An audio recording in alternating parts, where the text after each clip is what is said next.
enhancing that towards the elections.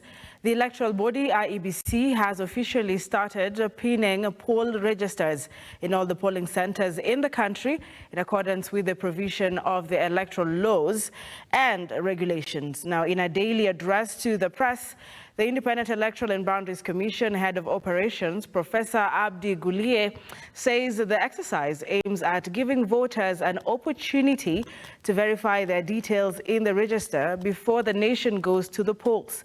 This, even as the Commission expects the last batch of ballot papers in the country on Wednesday, as our reporter now Henry Tende files.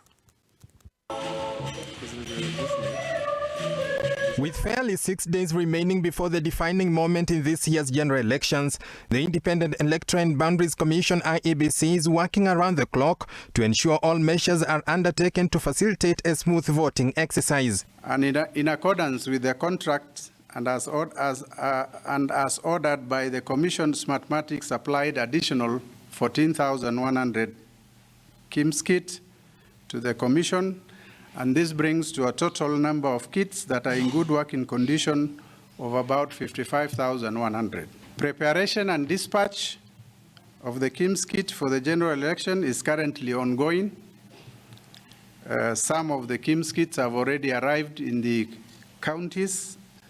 The remaining ones are being dispatched in the course of this week before end of the week. On Tuesday, in its regular address to the press, IEBC Head of Operations Professor Abdi Guliye has noted the electoral agency has started pinning poll registers in all polling centers across the country. The register of voters has been pinned or is being pinned at prominent locations in all the polling stations, and this follows the closure of schools from today. Voters will be required to visit their respective polling centers to verify their details in the register before the voting day. The Commission has established 2 toll-free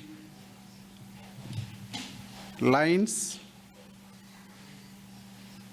and these are 1543 and 1544. The public, the general public, all voters are encouraged to call these 2 numbers for any information or clarification relating to the voters, the register of voters. Early in the day, the Commission held a multi-agency meeting with Women Mediation Caucus, religious leaders and UN representatives to deliberate on dispute mediation arising from the coming elections. Speaker after speaker calling on Kenyans and leaders to preach peace during and after the elections to facilitate a smooth transition of power and enhance the stability of the nation. The IEBC chair, political actors, religious leaders, so many of them here today, civil society, the private sector, the media, the NCIC, UIANO, and many, many more. Together, I know that you and we will ensure that we all enjoy uchaguzi bila noma. It is our desire and prayers as Kenyans that we emerge from this electoral process as a stronger and more united country, which will enhance our democratic credentials as a nation state in the eyes of the international community of nations. The Commission has prepared for Kenyans a free, fair and credible election. That is our assurance to the nation. It is a race against time for the Independent Electoral and Boundaries Commission, IEBC, as preparations for this year's elections gather steam. Voters now have an opportunity to verify their details in the voters' register at various polling stations. Henry Tende, Look Up TV, Bomas of Kenya, Nairobi.